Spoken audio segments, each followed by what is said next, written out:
และสัตว์ทั้งหลายที่เป็นไปต่างๆนานาชีวิตแตกต่างนานาจำชักลาพบเย็นพบร้อนคนไม่เข้าใจกันมัวกระทำเรื่องบาปหลายตอนเกิดใหม่พบหน้าแน่นอนนรกร้อนหน้าสะพรึงกลัวอำนาจกรรมกุศลกรรมหรืออกุศลกรรมไม่ควรกระทำกรรมที่ผิดติดตัวทำบาปโหดร้ายมันไม่ใช่เรื่องยิ้มหัวผลลัพธ์น่ากลัวน่ากลัวอำนาจกรรม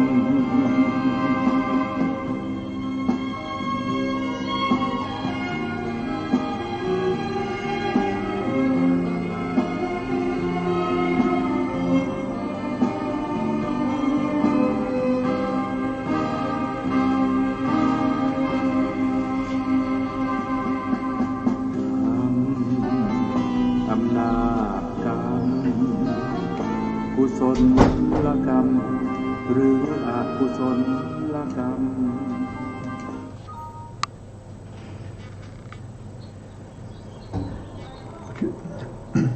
พุทธังสรณังกัจฉามิธัมมังสรณังกัจฉามิสังฆังสรณังกัจฉามิกราบนมัสการพระมหาเถระพระสังฆาธิการพระเถรานุเถระสวัสดีท่านผู้ฟังและผู้ชมทุกท่านกลับมาพบกับรายการพระไตรปิฎกลอยฟ้าครั้งนี้เป็นครั้งที่15ในเรื่องของเวทนานุปัสสนาสติปัฏฐานนะครับซึ่งเป็นข้อปฏิบัติทาง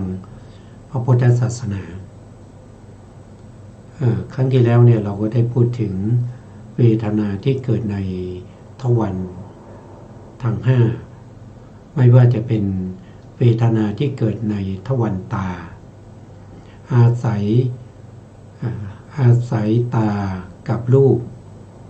เกิดจากจักขวิญญาณธรรมะ3อย่างประชุมกันเป็นผัสสะเป็นปัจจัยให้เกิดเวทนาทั้งที่เป็นสุขเวทนาทุกขเวทนาหรือทุกขมสุขเวทนาเวทนาที่เกิดทางตาก็จะได้ชื่อว่าจักขุสัมผัสสะชาเวทนาเวทนาที่เกิดทางหูอาศัยหูกับเสียงเกิดโสตวิญญาณธรรมะ3อย่างประชุมกันเป็นผัสสะเป็นปัจจัย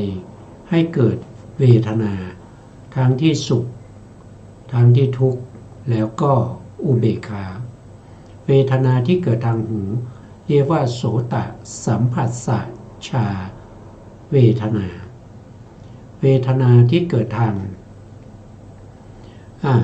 งจมูกอาศัยจมูกกับกลิ่นเกิดฆานวิญญาณธรรมะ3อย่างประชุมกันเป็นผัสสะเป็นปัจจัยจึงมีสุขเวทนาทุกขเวทนาหรืออทุกขมสุขเวทนาที่เกิดทางจมูกเรียกว่าเป็นฆานสัมผัสสะชาเวทนาเวทนาที่เกิดทางลิ้นอาศัยลิ้นกับรสเกิดชิวหาวิญญาณธรรมะ3อย่างประชุมกันเป็นผัสสะเป็นปัจจัยจึงเกิดสุขเวทนา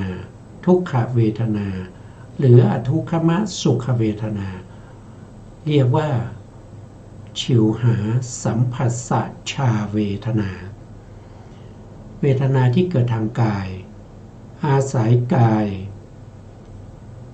กับโพธพารมณ์เกิดกายวิญญาณธรรมะ3อย่างประชุมกันเป็นผัสสะเป็นปัจจัยให้เกิดเวทนานั้นเรียกว่า โพธพะเรียกว่ากายเรียกว่ากายสัมผัสสะชาเวทนาทั้งที่เป็นสุขเป็นทุกข์แล้วก็เป็นอุเบกขาอันนี้ก็คือที่เกิดทางทวารทั้ง5นะครับซึ่งพวกเรานะครับที่เกิดมาในกามภูมิ11ก็จะมีเวทนาที่เกิดในทวารทั้ง5ไม่ว่าจะเกิดในอบายภูมิทั้ง4ไม่ว่าจะเกิดเป็นมนุษย์เป็นเทวดาก็จะมี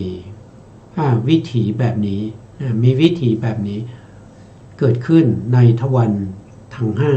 5แต่จิตที่เราเขียนไว้บนชาตินี้อาจจะไม่เท่ากันอย่างเช่นบุคคลที่เกิดในอบายตรงที่เป็นกามภวังค์ก็จะเหลือแค่1นั่นก็คือได้แก่อุเบกขาสันติรณะอกุศลวิบากจะทำหน้าที่ภวังค์ดวงเดียวเท่านั้นส่วนปัญจทวาราวชนะจิตทำหน้าที่วชนะพิจารณาอารมณ์ใหม่ก็จะเหมือนกันไม่ว่าจะเกิดในอบายภูมิเกิดเป็นมนุษย์เกิดเป็นเทวดา6ชั้นก็มีปัญจทวาราวชนะจิตเหมือนกันดวงเดียวกันเป็นกิริยาอาเหตุกะหรือเรียกว่ากิริยามโนธาตุก็ขึ้นอยู่กับเราจะเรียกนะครับจะไม่ปัญจทวาราวชนะจิตที่ทำหน้าที่วชนะพิจารณาอารมณ์ใหม่นั้นเขามีเวทนาที่เป็นอุเบกขามีเวทนาที่เป็นอุเบกขาส่วนจิตดวงต่อมาก็จะเป็นปัญจทวิปัญจวิญญาณจิต10ก็จะเกิดตรงนี้ทวิปัญจวิญญาณจิต10ก็มีเหมือนกันไม่ว่าจะไปเกิดในอบายภูมิเกิดเป็นสัตว์นรกเกิดเป็นเปรตเป็นอสุรกายหรือว่าเกิดเป็นมนุษย์หรือว่าเกิดเป็นเทวดาในชั้นจาตุมมหาราชิกาในชั้นดาวดึงส์ในชั้นยามาหรือว่าชั้นที่4ดุสิตชั้นที่ชั้นที่5ก็จะเป็นนิมมานรดีนะครับหรือชั้นที่6ก็จะเป็นปาลมินมิตตวัสวัตติก็จะมีทวิปัญจวิญญาณจิต10ดวงใดดวงหนึ่งก็จะมาเกิดตรงที่เป็นเกิดต่อจากปัญจทวาราวชนะจิตจะไม่เกิดที่ไหนจะเกิดตรงนี้ที่เดียวทวิปัญจวิญญาณจิตจะเกิดตรงนี้ที่เดียวก็จะมีอยู่ทั้งหมด10ดวงด้วยกันใน10ดวงนั้นนะครับก็จะมีจักขูวิญญาณจิต2มีเวทนาเป็นอุเบกขาโสตวิญญาณจิต2ก็เป็นอุเบกขาคานะวิญญาณจิต2ก็เป็นอุเบกขาชิวหาวิญญาณจิต2ก็มีเวทนาเป็นอุเบกขาส่วนกายวิญญาณจิตมีอยู่2ดวงถ้าเป็นอารมณ์ที่ไม่ดีกายวิญญาณจิตที่เกิดขึ้นมารับอารมณ์นั้นจะเป็นกายวิญญาณจิตที่เป็นผลของอกุศลเป็นผลของอกุศล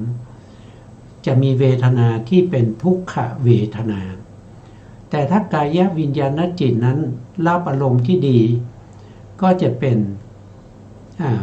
อุเบกขาสันติรณะอาเหตุกะกุศลวิบากจะมีเวทนาที่เป็นสุขจะมีเวทนาที่เป็นสุขแต่ในบางครั้งโดยการสงเคราะห์ถ้าอารมณ์นั้นเป็นอารมณ์ที่ไม่ดีจักขูวิญญาณโสตวิญญาณคานะวิญญาณชิวหาวิญญาณก็สงเคราะห์ว่าเป็นเวทนา ที่เป็นทุกขเวทนาถ้ารับอารมณ์ที่ดีนะก็สงเคราะห์เข้าไปเป็นสุขเวทนานะครับไม่ว่าจะเป็นจักขวิญญาณโสตวิญญาณคานะวิญญาณชิวหาวิญญาณก็เป็นสุขเวทนาแต่การเกิดขึ้นเขาจะต้องเกิดตามกรรมนะครับเพราะมีกรรมนั้นเป็นปัจจัยถ้าอกุศลกรรมให้มาก็จะเป็นที่เป็นอกุศลวิบากก็จะรับอารมณ์ที่ไม่ดีก็จะเป็นทุกขเวทนาโดยการสงเคราะห์โดยการสงเคราะห์แต่ถ้าวิญญาณเหล่านั้นนะครับเป็นผลของกุศลหรือที่เรียกว่าเป็นอาเหตุกะกุศลวิบากเหล่านั้นก็จะรับอารมณ์ที่ดีก็จะส่งข้อเข้าไปในสุขเวทนาแต่ตัวเขาจริงๆเขาจะเป็นอุเบกขาก็คือรับอารมณ์ธรรมดาไม่ดีแล้วก็ไม่ใช่อารมณ์ที่ดีแล้วก็ไม่ใช่อารมณ์ที่ไม่ดีเป็นอารมณ์ปานกลางก็จะมีเวทนาที่เป็น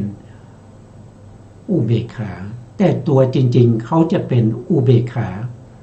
แต่การสงเคราะห์โดยความเป็นสุขเป็นทุกข์นั้นขึ้นอยู่กับอารมณ์แล้วก็สงเคราะห์นะครับสงเคราะห์เข้าไปหรือว่าโดยปริยายนะครับต่อมาก็จะเป็นสันติละนะสันติละนะรับอารมณ์ต่อจากทวิปัญจวิญญาณจิต10ก็มี2ดวงเหมือนกันก็จะมีอกุศลวิบากแล้วก็กุศลวิบากก็ถ้าเป็นอกุศลวิบากก็รับอารมณ์ไม่ดีก็จะมีเวทนาเป็นทุกข์ถ้ารับอารมณ์ที่ดีก็จะมีเวทนาเป็นสุขแต่ตัวจริงๆเขาเป็นอุเบกขานะครับแต่การเราสงเคราะห์ด้วยอารมณ์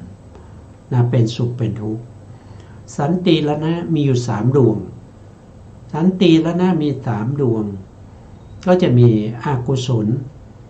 วิบาก1ดวงแล้วก็มีอเหตุกะกุศลวิบาก2ดวงมีเวทนาที่เป็นอุเบกขาแล้วก็มีเวทนาที่เป็นสุขแต่เวลารับอารมณ์ที่ดีก็สงเคราะห์ว่าเป็นสุขเวทนานะครับส่วนอเหตุกะกุศลวิบากเขามีเวทนาที่เป็นสมนัตอยู่แล้วก็เรียกว่าเป็นสุขเวทนาแต่ตัวเขาเนี่ยเขาจะมีเวทนาที่เป็นอุเบกขาโดยปกติยกเว้นเฉพาะสันติละนะที่เป็นสมนัตที่อยู่ในเหตุกะกุศลวิบากนะครับแล้วต่อมาโวทัพพนะมีอยู่1ดวงอันนี้ได้แก่กิริยานะครับได้แก่กิริยาจิตที่เป็นมโนทวาราวชนะกิริยา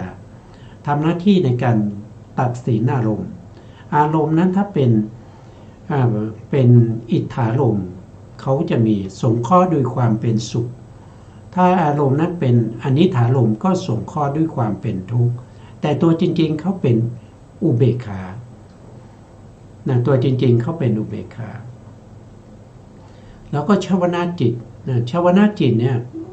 ก็จะมีอยู่29ดวง29ดวงนั้นก็คือได้แก่อกุศลอกุศลจิต12มหากุศลจิต8ก็เป็น20บวกกับมหากิริยาอีก8ก็เป็น28บวกกับหาสิตุปาทัจจิตซึ่งเป็นอเหตุกะกิริยาเป็นจิตของพระอรหันต์ที่ทำให้พระอรหันต์เกิดการยิ้มแย้มแล้วก็จะมีอยู่รวมแล้วก็จะเป็น29ดวง29ดวงส่วนตถาลัมมนาจิตตถาลัมมนาจิตนี้จะเกิดขึ้นได้ในกรณีที่อารมณ์นั้นเป็นกามอารมณ์ แล้วก็วิถีนะเป็นวิถีของกามบุคคลแล้วก็จะต้องเป็นกามชวนะด้วยมีเงื่อนไขอยู่3อย่างนะเมื่อครบเงื่อนไข3อย่างคือกามอารมณ์กามบุคคลกามชวนะแล้วอารมณ์นั้นเป็นอารมณ์ที่มีกำลังมากนะครับจะมีอายุเท่ากับจิต17ดวงเพราะฉะนั้นชาวนะดวงที่7เกิดขึ้นแล้วอารมณ์นั้นยังไม่หมดไปยังมีเหลืออยู่อีก2ขณะเพราะฉะนั้นก็จะต้องมีตถาลัมมนะเกิดขึ้นมาเพื่อรับอารมณ์ต่อจากชาวนะนะครับ2ขณะตถาลัมมนะ2ดวงนะครับเกิดแล้วก็ดับแล้วก็เกิดจริงๆเป็นดวงเดียวมีสภาพเหมือนกันแต่เกิดทีละขณะก็ดูในแผนภูมิก็จะเห็นว่ามี2ดวงแต่จริงๆก็ดวงเดียวแต่ไม่เกิดพร้อมกันดวงที่1เกิดขึ้นแล้วดับไปดวงที่2ถึงจะเกิดขึ้นได้ก็เหมือนกันกับชาวนะจริงๆตรงนี้ถึงจะมี7ดวงก็ตามแต่เขาจะเกิดในวิถีหนึ่งก็จะต้องมีชาวนะที่เป็นประเภทเดียวกันทั้งหมดเลยนะครับเกิดครั้งที่1แล้วดับไปแล้วก็เกิดอีกแล้วก็ดับไปเกิดอีกจนถึง7ขณะเหมือนกันแต่มีได้ถึง29ดวงสันติตถาลัมมนะเนี่ยจะมีได้อยู่11ดวงนะที่มาทำหน้าที่ตถาลัมมนะก็จะมีมหาวิบากอยู่8ดวงแล้วก็มีสันติละนะจิตอีก3ดวงก็รวมเป็น11ดวงเขาจะมีเวทนาตามมหาวิบากนะมหาวิบากมีเวทนา2นะครับก็จะมีสมนัตกับอุเบกขาตถาลัมมนะที่เป็นสันติละนะก็มีเวทนา2ก็จะเป็นอุเบกขากับสมนัตนะเพราะฉะนั้นเวทนาที่เกิดขึ้นในวิถีเหล่านี้วิธีเหล่านี้ถ้าสงเคราะห์นะครับโดยความเป็นเมื่อเราวิธีเหล่านี้ไปรับอารมณ์ที่ดีหรือที่เรียกว่าเป็นอิทธารมณ์นั้นเราก็จะสงเคราะห์เวทนาทั้งหมดในวิถีนั้นว่าเป็นสุขเวทนานั้นโดยการสงเคราะห์นะครับแล้วก็ถ้าในวิถีจิตเหล่านี้ทั้งหมดเนี่ยรับอารมณ์ที่เป็นอนิถารมณ์ก็คืออารมณ์ที่ไม่ดีเวทนาของจิตที่เกิดขึ้นมารับอารมณ์นั้นเราก็สงเคราะห์เข้าไปโดยความเป็นทุกขเวทนาถ้ารับอารมณ์ที่เป็นมัชฌตารมณ์คืออารมณ์ที่กลางๆดีก็ไม่ใช่ไม่ดีก็ไม่ใช่อยู่กลางๆก็จะเป็นอุเบกขาก็จะสงเคราะห์เข้าไปโดยความเป็นอุเบกขาสงเคราะห์ในที่นี้ไม่ใช่ว่าสงเคราะห์ทุกดวงคือสงเคราะห์เวทนาของจิตที่ไม่ตรงกับอารมณ์นั้นให้ตรงกับอารมณ์เพราะฉะนั้นในวิถีใดก็ตามที่เกิดขึ้นนั้นถ้าเรารู้ว่าอารมณ์ถ้าเรารู้ว่าอารมณ์นั้นเป็นอารมณ์ที่ดีเราก็จะสามารถรู้ได้ว่าในขณะนี้วิถีจิตของเรากำลังมีสุขเวทนาถ้าอารมณ์นั้นไม่ดีเราก็รู้ว่าวิถีจิตในขณะนั้นกำลังสวยอารมณ์ที่เป็นทุกข์นะถ้าอารมณ์นั้นเป็นอารมณ์ธรรมดาเราก็รู้ว่าวิถีจิตของเราในขณะนั้นสวยอารมณ์ที่เป็นอุเบกขานะเพราะฉะนั้นเราดูที่อารมณ์นะครับ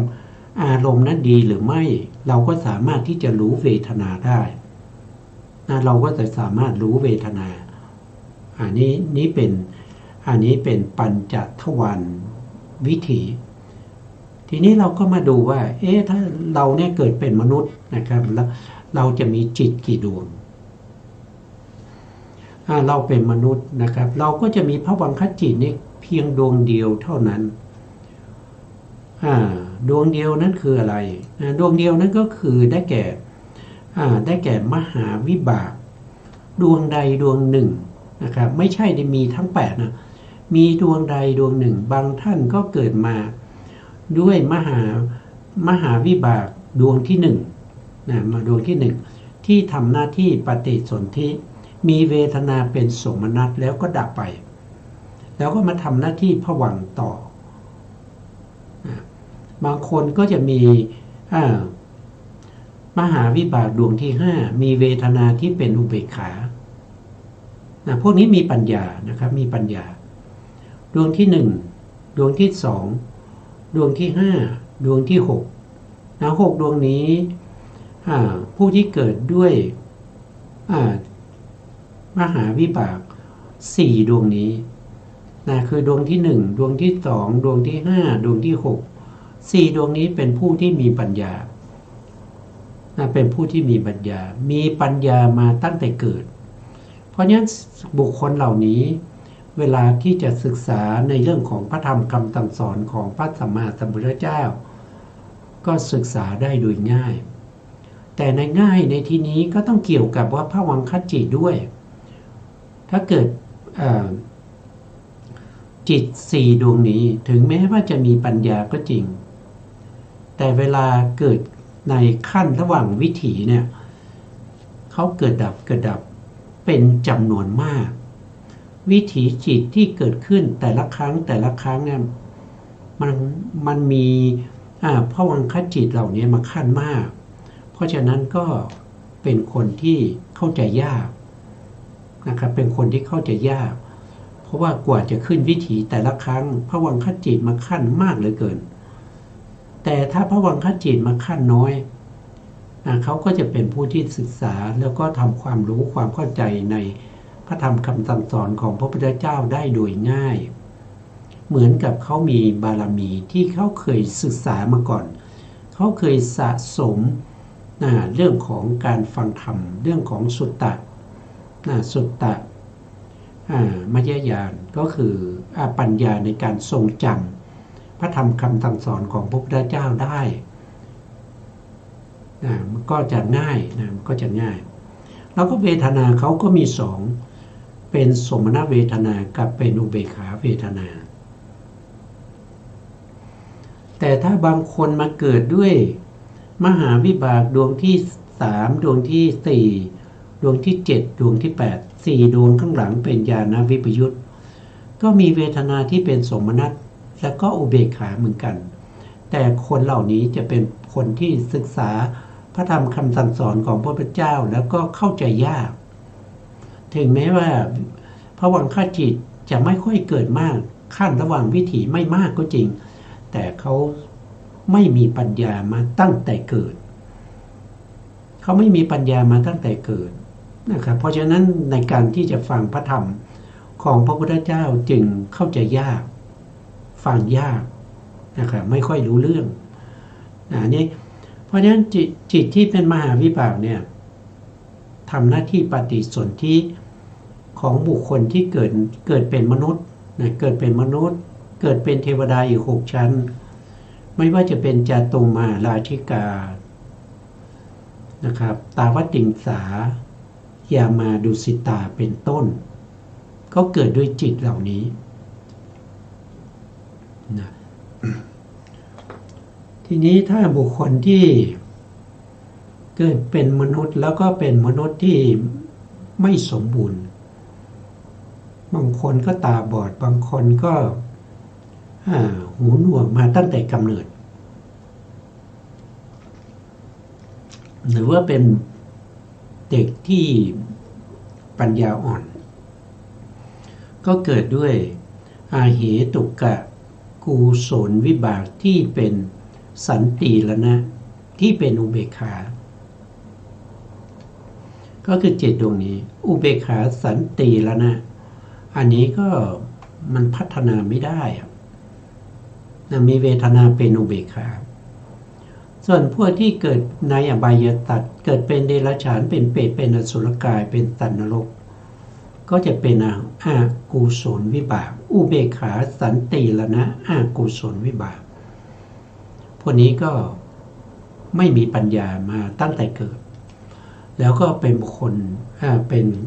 เข้าใจยากศึกษาไม่ได้ด้วยนะเพราะว่าอบายสัตว์ไม่มีการฟังธรรมนะไม่มีการฟังธรรมแต่ถ้าสัตว์เดรัจฉานบางตัวนะมาฟังธรรมนะฟังธรรมเช่นในพระสูตรนี้ก็มีกบนะกบมาฟังธรรมมาฟังพระพุทธองค์กำลังแสดงธรรมอยู่ กบนั้นก็ขึ้นจากสระน้ำเข้ามาฟังธรรม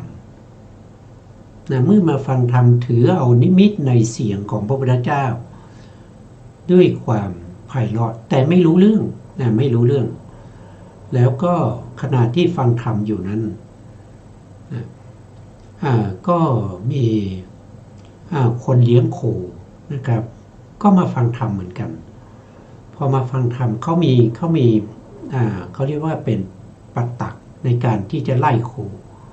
แต่พอมาถึงเขาก็ไม่ได้ตั้งใจเขาไม่ได้ดูเขาก็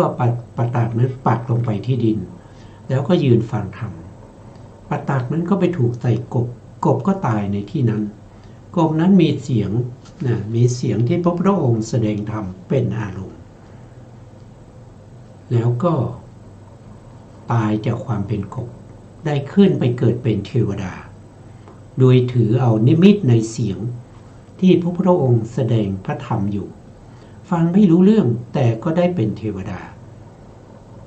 ได้เป็นเทวดาแล้วก็มีอีกเรื่องหนึ่งนะครับก็คือมีค้างคาวอยู่ในถ้ำอยู่ในถ้ำแล้วก็มีภิกษุท่านไปสาธยายอภิธรรมสาธยายอภิธรรมกุศลธรรมากุศลธรรมาพยากตาธรรมาสาธยายในเรื่องของอภิธรรม7 คัมภีร์ค้างคาวเหล่านั้นก็ถือเอาเสียงถือเอานิมิตในเสียงว่าเสียงนี้เป็นเสียงพระธรรมแต่ไม่รู้ไม่รู้เนื้อหาไม่รู้อะไรเลยแต่ถือเอาว่าฟังแล้วก็ไพเราะดีเกิดการพัดตกจากผนังถ้ำตกลงมาแล้วก็ตายตายแล้วก็ไปเกิดเป็นเทวดามีอยู่500ตนด้วยกันก็ไปได้ไปเกิดเป็นเทวดาเหมือนกันเนี่ยอันนี้ถึงแม้ว่าเขาจะฟังไม่รู้เรื่องแต่เขาถือเอานิมิตในเสียงว่าไพเราะเสียงนั้นเป็นเสียงพระธรรมนะครับไม่ว่าจะเป็นพระพุทธองค์แสดงหรือว่าเป็นภิกษุแสดงก็สามารถทำให้สัตว์เหล่านั้นเปลี่ยนภพชาติจากอบายภูมิไปเป็นเทวดาได้ก็เพราะอะไรก็เพราะว่าเขาถือนิมิตนั้นเป็นอะไรเป็นอารมณ์ที่ดีพอเป็นอารมณ์ที่ดีเราก็สงเคราะห์จิตเหล่านี้เป็นรับอารมณ์ใช่ไหมไปรับอารมณ์ที่ดีก็สงเคราะห์เวทนาด้วยความเป็นสมนัสเวทนาจิตก็เกิดความเบิกบานตายแล้วก็ไปเกิดเป็นเทวดาเนี่ยอันนี้ก็เพราะอะไรก็เพราะว่ามีความเบิกบานมีเวทนาเวทนานั้นเสวยอารมณ์ที่เป็นสุขเบิกบานใจก็ได้ไปเกิดเป็นเทวดาทีนี้เรามีภวังคจิตอยู่ดวงเดียวดวงใดดวงหนึ่งในมหาวิบาก8 ดวงนั้นนะครับแล้วตรงชวนะจิตเนี่ยมีอยู่29เนี่ยเรามีได้อยู่แค่20 ดวงเราเป็นมนุษย์เราสามารถมีชวนะได้20 ดวง20 ดวงนั้นก็คือได้แก่มหากุศล8 ดวงมหากุศล8 ดวงแล้วก็อกุศลอีก12 ดวงเพราะฉะนั้นในชวนะจิตของเราก็มีแค่20 ดวงจาก29 ดวง เพราะว่าชวนะมหากิริยา8เรามีไม่ได้อันนั้นเป็นของพระอรหันต์แล้วก็หัตถิตุปาทจิตอีกหนึ่งเราก็มีไม่ได้เพราะเป็นจิตของพระอรหันต์เป็นกิริยาจิตทำให้พระอรหันต์เกิดการยิ้มเพราะฉะนั้นเรามีชวนะจิตได้อยู่20ดวงแล้วที่ทำหน้าที่ตถาลัมมนะก็ขึ้นอยู่กับบุคคลอีกนะครับถ้าเราเกิดด้วยติเหตุกะ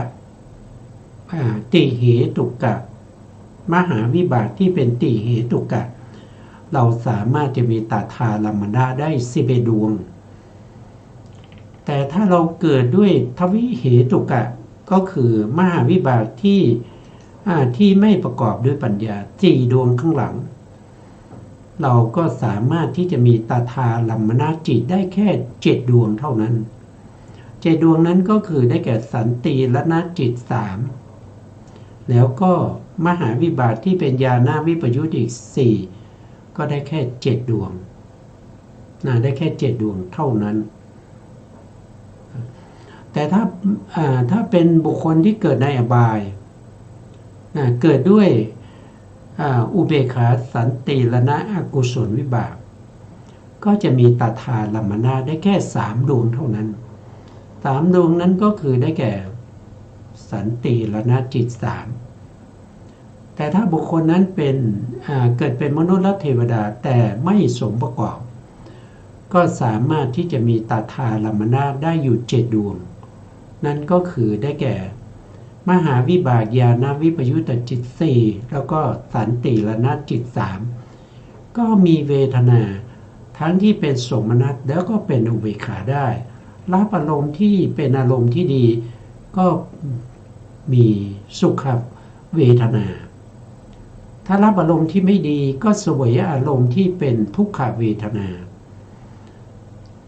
ถ้ารับอารมณ์ที่ปานกลางก็เป็นอุเบกขาเวทนาอันนี้ก็คือการเสวยอารมณ์ของสัตว์ที่อยู่ในกามภูมิกามภูมิ11นะครับอบายภูมิ4มนุษย์1เทวดา6ก็เป็น11แต่ถ้าเป็นพวกที่เป็นรูปประพรหม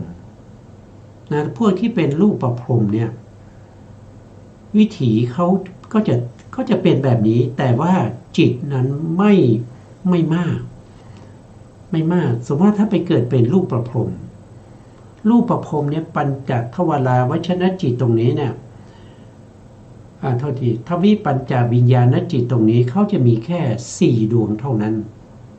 เขาจะมีจักขูวิญญาณ2ดวงแล้วก็มีโสตวิญญาณ2ดวงเขาไม่มีฆานวิญญาณเขาไม่มีชิวหาวิญญาณและไม่มีกายวิญญาณอันนี้ก็ตัดไป3นะครับแล้วก็ตรงที่เป็นชวนะตรงที่เป็นชวนะเนี่ยของพวกที่เป็นพรหมของพวกที่เป็นพรหมเนี่ยก็ต้องตัดออกไปถ้าเป็นพรหมที่เป็นปุถุชนนะครับถ้าเป็นพรหมที่เป็นปุถุชนก็จะต้องตัดโทสะไป2ดวงเพราะพรหมไม่มีโทสะพรหมไม่มีโทสะแล้วก็มหากิริยา8หัตถิตุปาทจิตอีก1เพราะฉะนั้นถ้าเป็นพรหมที่เป็นปุถุชนเนี่ยก็จะมีชวนาจิตอยู่ตรงนี้18ดวงไม่ถึง20ดวงแล้วก็สันติรณะเนี่ยตถาลัมมนะที่จะไม่เกิดตถาลัมมนะจะไม่เกิดแก่พวกพรหมเพราะว่าพวกพรหมเนี่ยเขาไม่ได้เป็นกามบุคคลเขาเป็นพรหมบุคคลถึงแม้วิถีนี้จะเป็นการเห็นที่มีจักขูวิญญาณเป็นผู้เห็นเห็นอะไรเห็นรูปารมณ์เห็นสี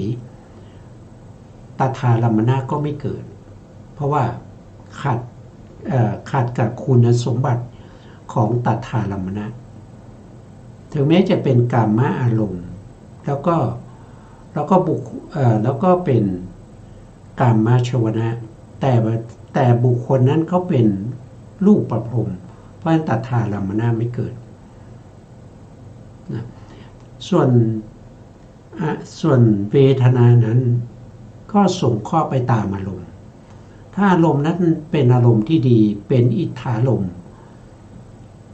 วิธีนั้นเราก็ส่งข้อว่ารับอารมณ์ที่ดี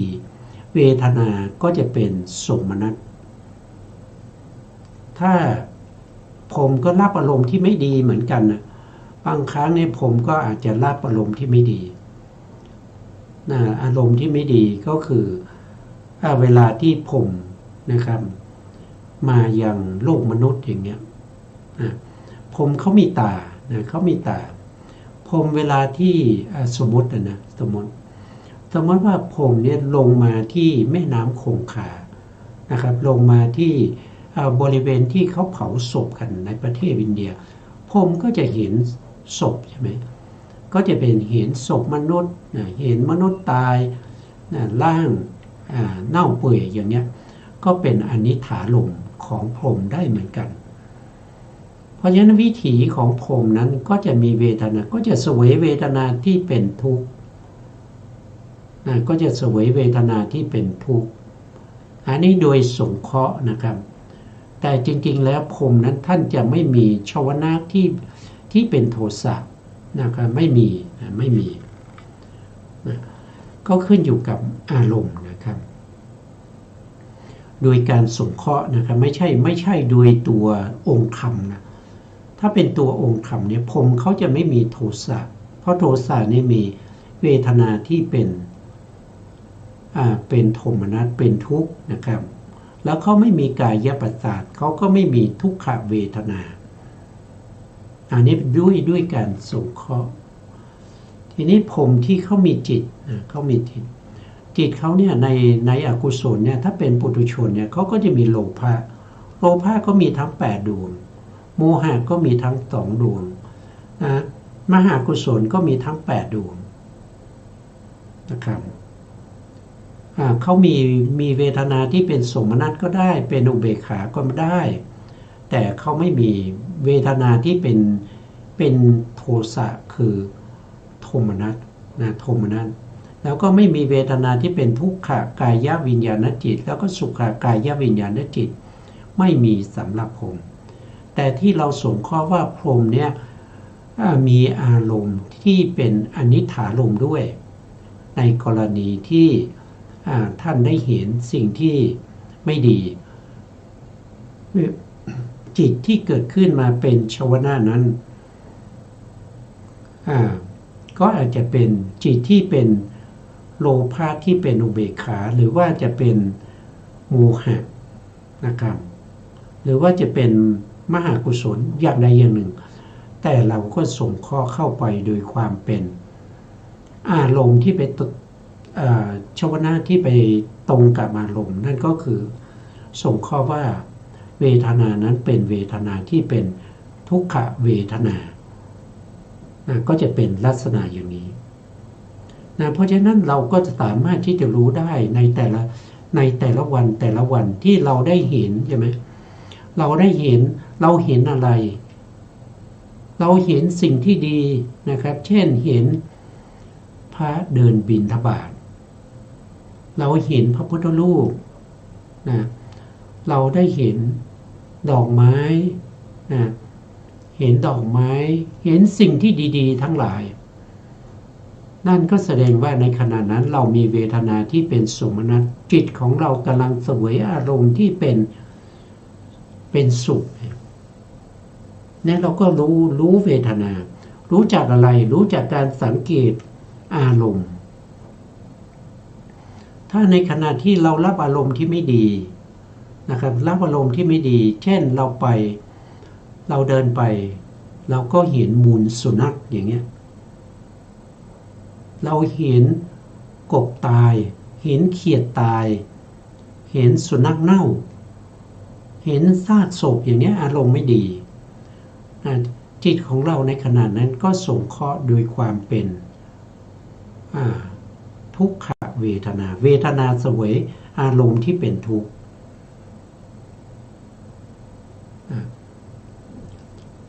อันนี้ว่าโดยคนปกติทั่วไป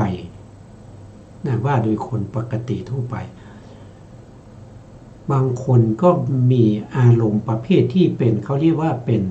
ปริกัปปะนะปริกัปปะนั่นก็คืออย่างเช่นอีแรงนะอีแรงเนี่ยเวลาบินมาเนี่ยเขาได้กลิ่นถ้าเขาได้กลิ่นน้ำเน่าอ่ะกลิ่นน้ำเน่านี่มันเป็นอารมณ์ที่ไม่ดีนะก็จะส่งข้อเข้าไปในส่วนที่เป็นทุกขเวทนาแต่แรงนั้นน่ะเขาถือเอาอารมณ์ที่เป็นอนิจฐารมณ์อารมณ์ที่ไม่ดีว่าเป็นอารมณ์ที่ดีเขาชอบเพราะเป็นอาหารของแรงชอบกลิ่นเหม็นๆซากศพทั้งหลายนะอย่างนี้เขาเรียกว่าเป็นปริกัปปะก็คือมันไม่ตรงอย่างนี้นะมันมีน้อยนะมันมีน้อยมันไม่มากมันถ้าว่าโดยบุคคลเนี้ยมันก็มีน้อยมันไม่เยอะนะครับเพราะฉะนั้นอันนั้นเรา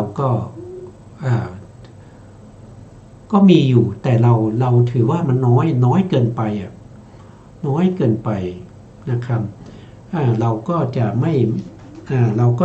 ม่ยึดถือว่าสิ่งนั้นนะเพราะสิ่งนั้นมันมีน้อยเกินไปเราเรียกว่าเป็นปริกัปปะนะปริกัปป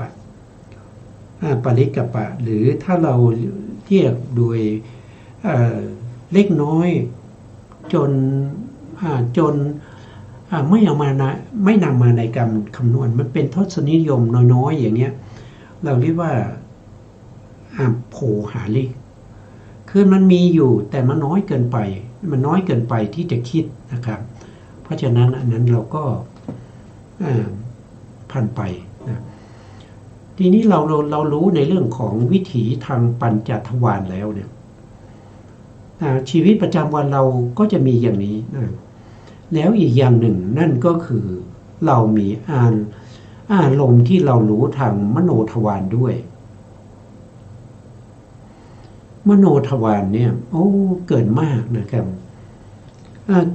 บางโดยส่วนมากเนี่ยจะเกิดมากกว่าเกิดมากกว่าปัญจทวารวิถีซะอีกเพราะว่ามโนทวารเนี่ยเกิดขึ้นเองก็ได้เกิดขึ้นต่อจากปัญจทวารวิถีก็ได้นะครับเกิดได้มากมายนะครับในวิถีนี้นะครับก็จะมีลักษณะอย่างนี้นะครับแล้วก็วิถีเขาเนี่ยจะสั้นนะเขาจะไม่มีปัญจทวาราวัชนะจิต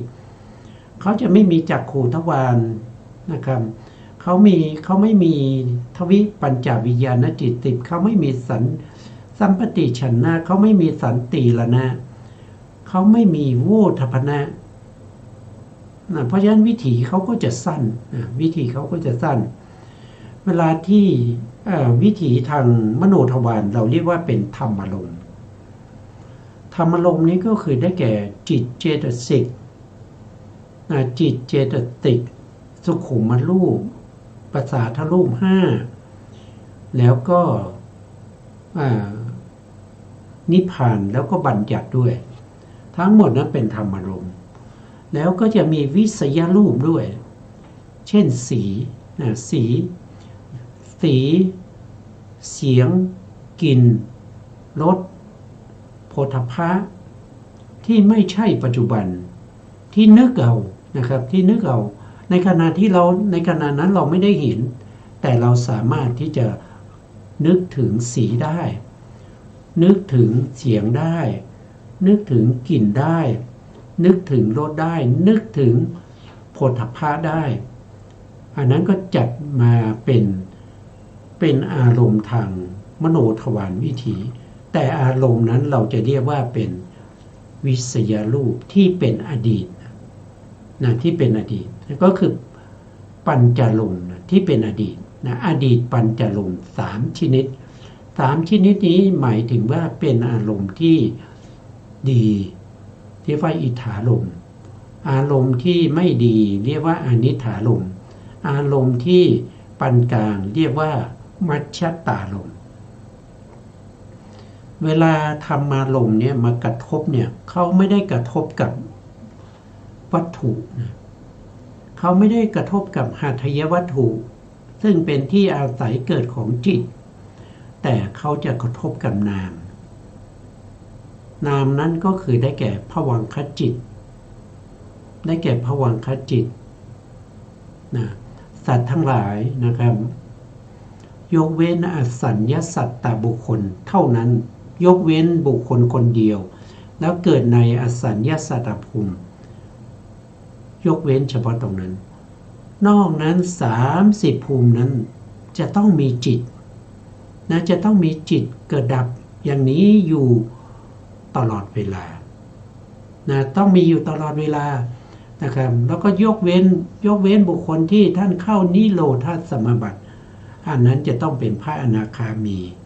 แล้วก็พระอรหันต์ที่มีโลกิยฌานมีอภิญญา6แล้วก็ท่านเป็นพระอนาคามีแล้วก็พระอรหันต์ท่านสามารถเข้านิโรธสมาบัติได้เวลาที่ท่านเข้านิโรธสมาบัตินั้นจิตแล้วก็เจตสิกจิตตชรูปจะดับ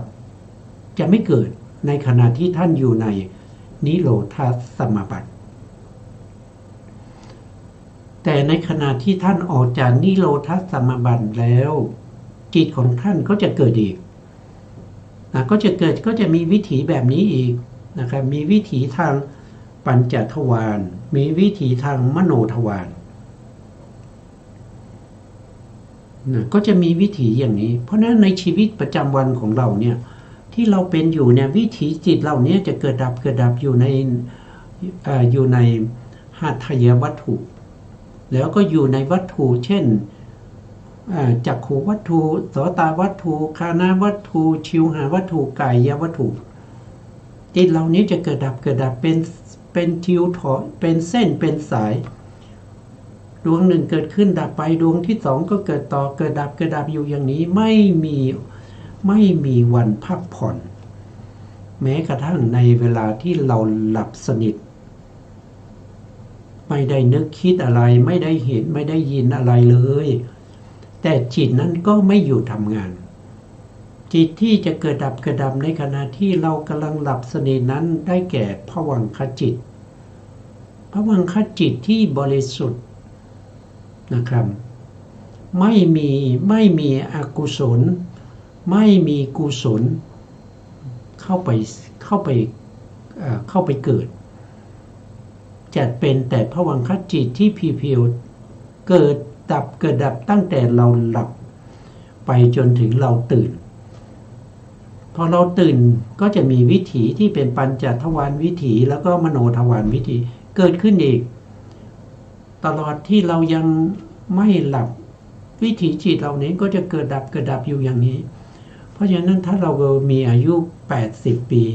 จิตเหล่านี้ก็จะเกิดดับอย่างนี้ไปจน80ปีจิตดวงสุดท้ายที่จะเกิดในชีวิตของเราก็คือภวังคจิตแต่ทำหน้าที่เป็นจุติจิตทำหน้าที่เป็นจุติก็คือการเคลื่อนหรือว่าเราตายนั่นเองแล้วก็ในจิตเหล่านี้ไม่ว่าจิตดวงไหนก็ตามไม่เว้นวรรคจากเวทนาเพราะนั้นจิตทุกดวงก็ต้องมีผัสสะ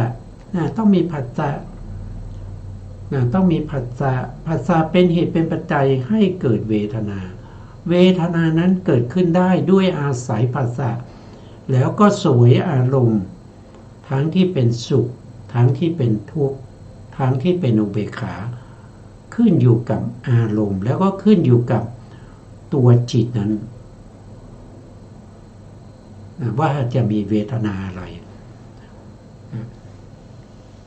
ทีนี้ธรรมารมณ์ที่มากระทบกับภวังคจิตนะครับธรรมารมณ์ที่มากระทบกับภวังคจิตนะครับผ่านไป1ขณะเราเรียกว่าเป็นภวังคจรณะก็คือเกิดการหวั่นไหววิธีทางใจนี้จะรวดเร็วไม่เหมือนกับวิธีทางปัญจทวารจะไม่มีอาติตะภวังค์นะครับก็จะมีภวังคจรณะภวังคจรณะดับไปก็จะมีภวังคูปเฉทาเกิดขึ้นภวังคจิตนะครับที่เกิดการหวั่นไหวมีอยู่2ดวงแล้วก็มโนทวาราวชนะจิตเกิดขึ้นมาทำหน้าที่อาวัชนะอารมณ์คือพิจารณาอารมณ์ใหม่ คือภวังค์ตรงนี้คัจจรณะและคู่ปเฉทะหรือภวังค์ปกติธรรมดาผู้นี้เขาจะมีอารมณ์ของเขาที่เขารับมาตั้งแต่มรณาสันนการซึ่งเป็นอารมณ์ที่เกิดขึ้นในภพก่อนเมื่อใกล้จะตายมา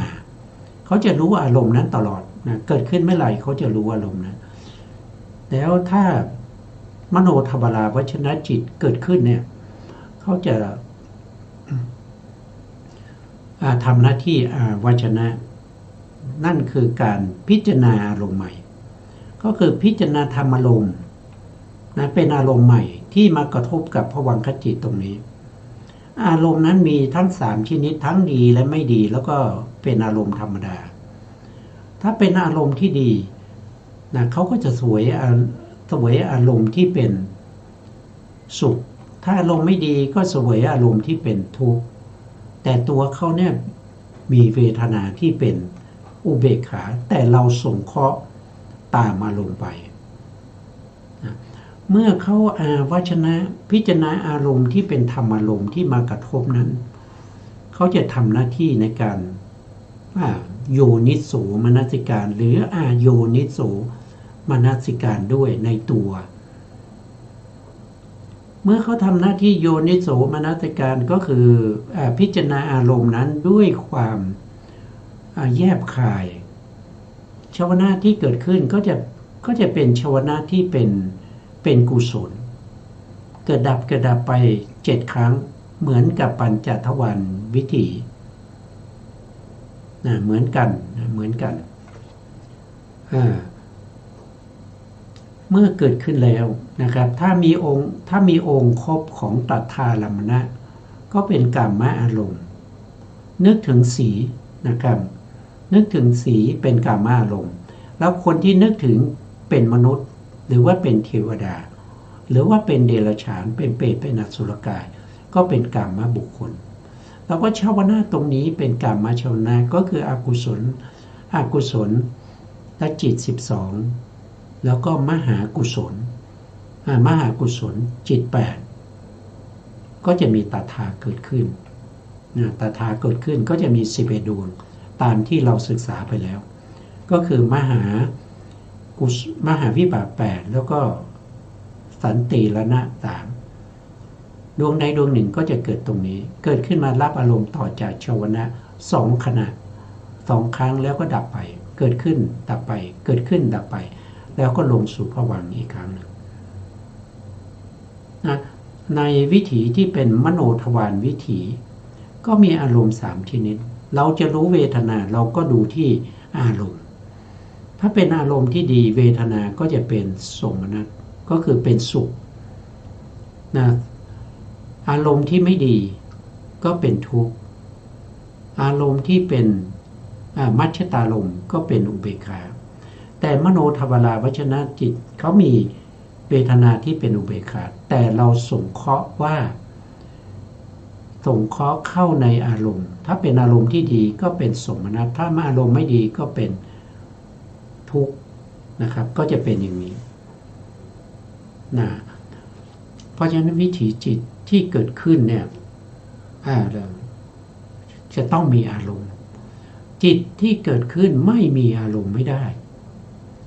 เพราะฉะนั้นเวลาจิตเกิดขึ้นจิตก็ต้องมีอารมณ์เพราะจิตอาศัยอารมณ์เขาเรียกว่าเป็นอารัมมณปัจจัยต้องมีอารัมมณปัจจัยแล้วก็จิตก็ต้องอาศัยวัตถุเกิดอาศัยวัตถุเกิดก็คือถ้าเป็นจิตที่เป็นมโนวิญญาณจิตแล้วก็มโนธาตุมโนวิญญาณจิตพวกนี้อาศัยหัตถยวัตถุเกิดแต่ถ้าเป็นทวิปัญจวิญญาณจิต10นั้นก็อาศัยจักขุวัตถุเกิดมี2ดวงเรียกว่าจักขุวิญญาณถ้าอาศัยโสตวัตถุเกิดก็เรียกว่าโสตวิญญาณมี2ดวง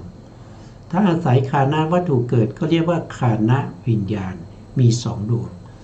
ถ้าอาศัยชิวหาวัตถุเกิดก็เรียกว่าชิวหาวิญญาณก็มี2ดวงถ้าอาศัยกายะ กายเนี่ยมีกายประสาทเนี่ยมีอยู่ทั่วตัวเกิดตรงไหนก็ได้นะครับอาจจะเกิดที่หนังศีรษะอาจจะเกิดที่หน้าผากเกิดที่จมูกเกิดที่ริมฝีปากหรือว่าจะเกิดในเหงือกก็เรียกว่าเป็นกายวัตถุนะครับจิตที่อาศัยกายวัตถุเกิดก็เรียกว่ากายวิญญาณกายวิญญาณก็มีสองนะครับก็มีเวทนาตามนั้นนี่ก็เป็นเรื่องของเวทนานะครับเราต้องรู้ทำไมเราต้องรู้อย่างนี้ก็เพื่อที่เราจะไปเฝ้าสังเกตไปเฝ้าสังเกตว่าเวทนาของเราเป็นเวทนาอะไรแล้วก็เกิดจากจิตดวงไหนถ้าเราไม่รู้ชัดอย่างนี้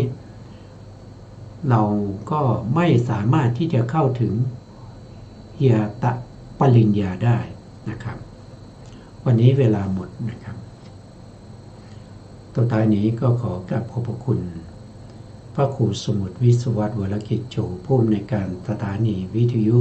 เพื่อการศึกษาพระพุทธศาสนาและวัฒนธรรม FM 104.5 เมกะเฮิรตซ์วัดไผ่หินจังหวัดเชียงใหม่และขอกราบขอบพระคุณพระครูปริยัติญาณนุศาสตร์ขอบคุณท่านผู้ฟังและผู้ชมทุกท่านที่ให้เกียรติติดตามในรายการพระไตรปิฎกลอยฟ้าพบกันใหม่ในโอกาสต่อไปวันนี้ลาไปก่อนสวัสดีครับ